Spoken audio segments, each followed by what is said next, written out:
Hi everyone, welcome to MLT MCQ and notes.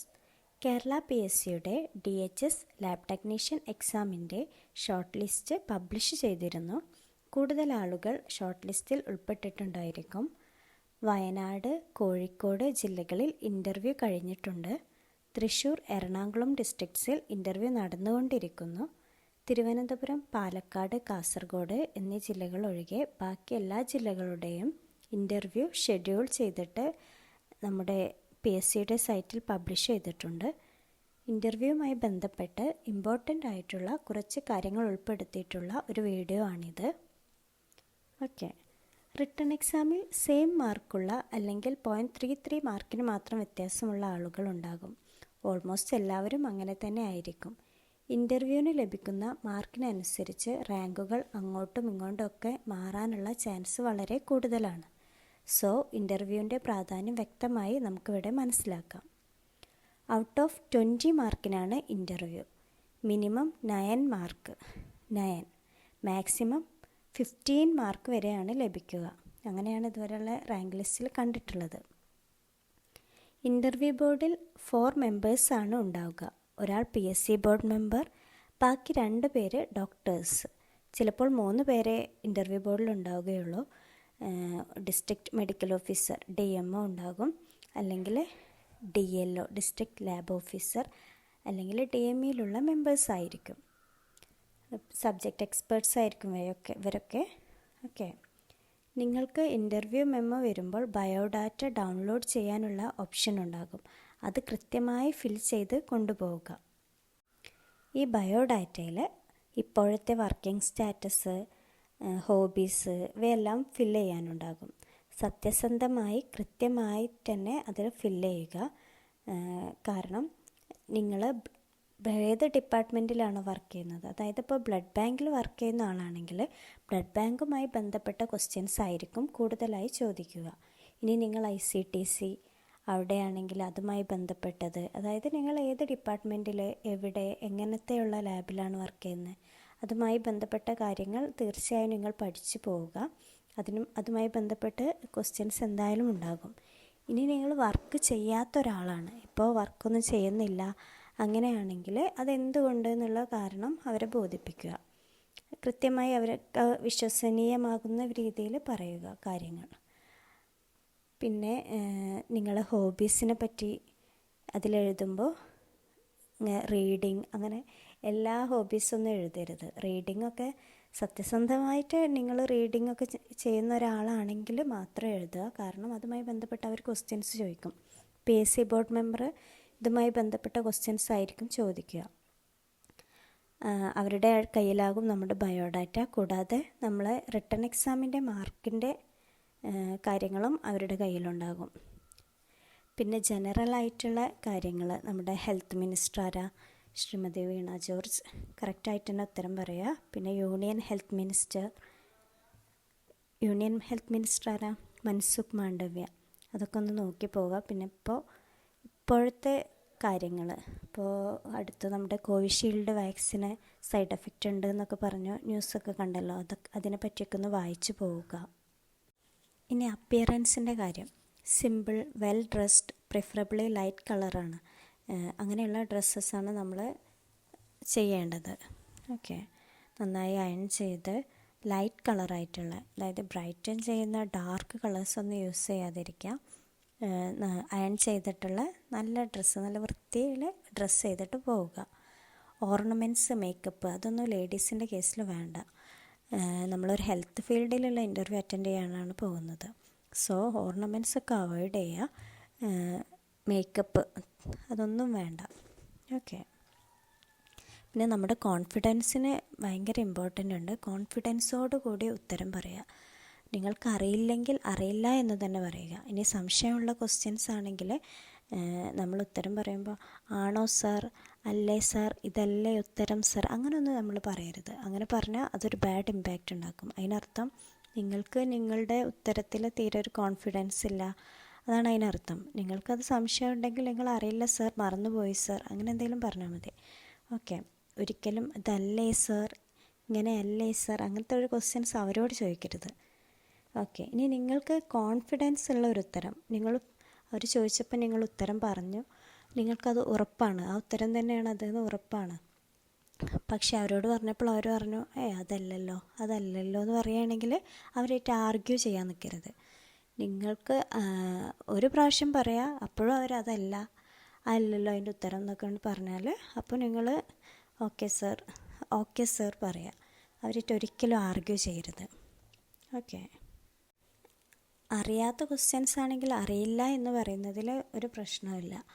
അറിയില്ല എന്ന് പറയുക അതൊരു നാണക്കേടൊന്നുമല്ല. അറിയില്ല എന്ന് പറയുമ്പോൾ അതവിടെ നിൽക്കും. അല്ലാതെ നിങ്ങൾ വേറെ നിങ്ങൾക്ക് സംശയമുള്ള വേറെ വല്ല കാര്യം പറഞ്ഞാൽ പിന്നെ അതിമ പിടിച്ചായിരിക്കും ക്വസ്റ്റ്യൻ ചോദിക്കുക.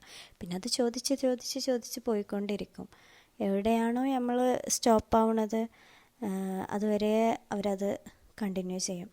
അപ്പോൾ നിങ്ങൾക്ക് അറിയാത്ത ഉത്തരമാണെങ്കിൽ അറിയില്ല എന്ന് തന്നെ പറയുക. ഓക്കെ. ഇനി നമുക്ക് ഇൻ്റർവ്യൂവുമായി ബന്ധപ്പെട്ട ഇമ്പോർട്ടൻ്റ് ആയിട്ടുള്ള ക്വസ്റ്റ്യൻസ് നോക്കാം. ആദ്യം ആർദ്രം പദ്ധതി. എന്താ ആർദ്രം പദ്ധതി? ഹെൽത്ത് ഫീൽഡിൻ്റെ വളർച്ചയ്ക്കായിട്ട് കൊണ്ടുവന്നിട്ടുള്ളൊരു പ്രോഗ്രാമാണ് ആർദ്രം പദ്ധതി. അതായത് മികച്ച ചികിത്സാ സൗകര്യങ്ങൾ കുറഞ്ഞ ചിലവിൽ ലഭ്യമാക്കാൻ വേണ്ടിയിട്ടുള്ള ഒരു പദ്ധതിയാണിത്.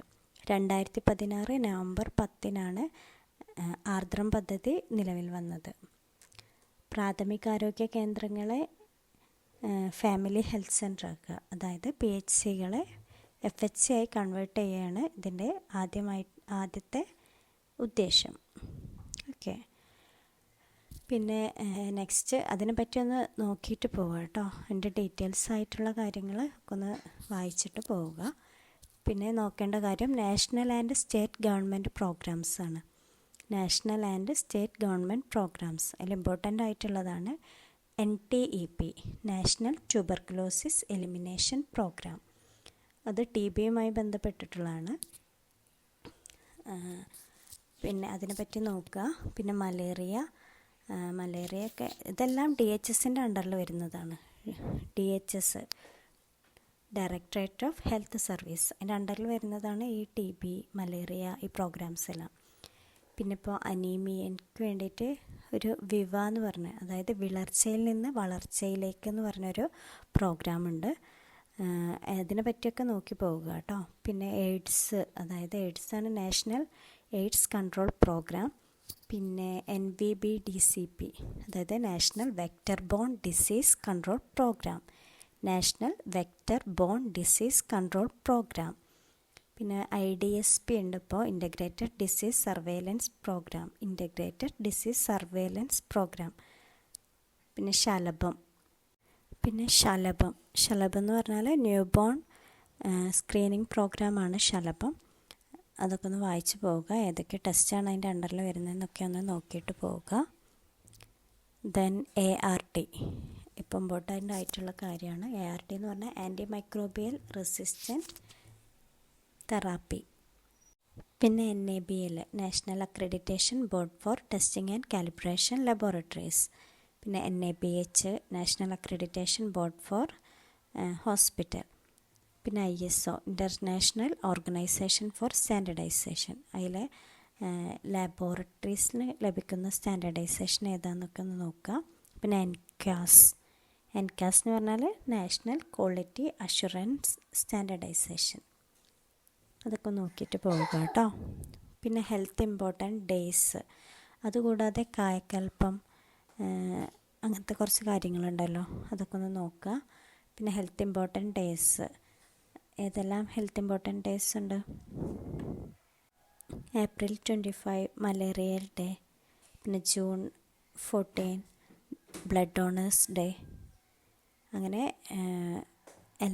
ഏകദേശം ഹെൽത്ത് ഇമ്പോർട്ടൻ്റ് ആയിട്ടുള്ള എല്ലാ ഡേയ്സൊക്കെ ഒന്ന് നോക്കിയിട്ട് പോവുക. പിന്നെ ഹാൻഡ് വാഷിംഗ് ടെക്നിക്സ്, എത്ര സ്റ്റെപ്പ് ഉണ്ട്, എങ്ങനെയാണ്, എല്ലാ കാര്യങ്ങളും നോക്കുക. പിന്നെ വേസ്റ്റ് മാനേജ്മെൻറ്റ്, എങ്ങനെയാണ് വേസ്റ്റ് മാനേജ്മെൻറ്റിൻ്റെ ഓരോ കാര്യങ്ങൾ, ഇമേജ്, ആ കാര്യങ്ങളൊക്കെ നോക്കുക. ഏത് കളർ കോഡിലെ ഏത് വേസ്റ്റ് ഒക്കെ നോക്കിയിട്ട് പോവുക.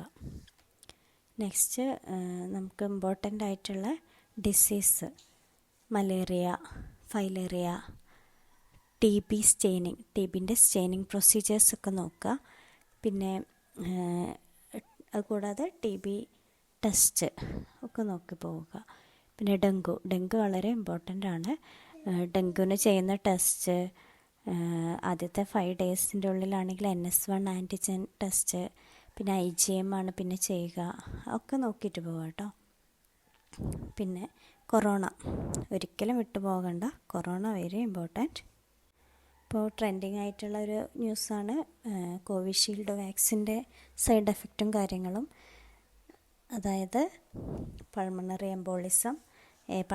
എംബോളിസത്തിന് വേണ്ടിയിട്ട് ചെയ്യുന്ന അത് ഡിറ്റക്റ്റ് ചെയ്യാൻ വേണ്ടി ചെയ്യുന്ന ടെസ്റ്റ് ഏതാ? D-ഡൈമർ. അത് ഏത് ട്യൂബിലാണ് കളക്ട് ചെയ്യുക, അതായത് ഒക്കെ നോക്കിയിട്ട് പോവുക. ഒക്കെ വെരി ഇമ്പോർട്ടൻ്റ് ആണ്. പിന്നെ പാൻഡമിക് ഡിസീസ് എന്താ, എപ്പിഡമിക് എന്താ, എൻഡമിക് എന്താ, അതിനെ പറ്റിയൊക്കെ ഒരു ധാരണ ഉണ്ടാക്കിയിട്ട് പോവുക. പിന്നെ വെസ്റ്റ് നൈൽ ഫീവർ, ഇപ്പോൾ മലപ്പുറം ഡിസ്ട്രിക്റ്റ്, കാലിക്കറ്റ് ഇവിടെയൊക്കെ ഇപ്പോൾ വെസ്റ്റ് നൈൽ ഫീവറിനെ പറ്റിയിട്ട് കേൾക്കാം. ഇപ്പോൾ പുതുതായിട്ട് വന്ന ന്യൂസാണ്. അപ്പോൾ അതിനെപ്പറ്റി വായിച്ചു പോവുക. ക്യൂലെക്സ് മോസ്കിറ്റോ ആണ് വെസ്റ്റ് നൈൽ ഫീവർ പകർത്തുന്നത്. 1937 ഉഗാണ്ടയിലാണ് വെസ്റ്റ് നൈൽ വൈറസിനെ കണ്ടെത്തിയിട്ടത്. അതിനുശേഷം 2011 ആലപ്പുഴ ഡിസ്ട്രിക്റ്റിൽ നമ്മുടെ സംസ്ഥാനത്ത് ആദ്യമായി റിപ്പോർട്ട് ചെയ്തത്. ഓക്കെ, ഇത് മനുഷ്യരിൽ നിന്ന് മനുഷ്യരിലേക്ക് സ്പ്രെഡ് ചെയ്യില്ല എന്നാണ്. Next scrub typhus. എന്താ സ്ക്രബ് ടൈഫസ്? സ്ക്രബ് ടൈഫസ് എന്ന് പറഞ്ഞാൽ ചെള്ളുപനി.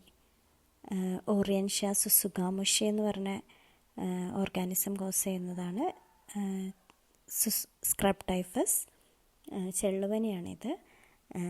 മൈറ്റാണ് സ്പ്രെഡ് ചെയ്യുന്നത്. ഓക്കെ, റീസെൻ്റായിട്ടുള്ള ഔട്ട് ബ്രേക്സ് ആണ് ഇവയെല്ലാം. ഇനി മങ്കി ഫീവർ കേട്ടിട്ടില്ലേ? എന്താ monkey fever? KFD, Kyasanur forest disease. ഇതാണ് മങ്കി ഫീവർ. ടിക്കാണ് സ്പ്രെഡ് ചെയ്യുന്നത്.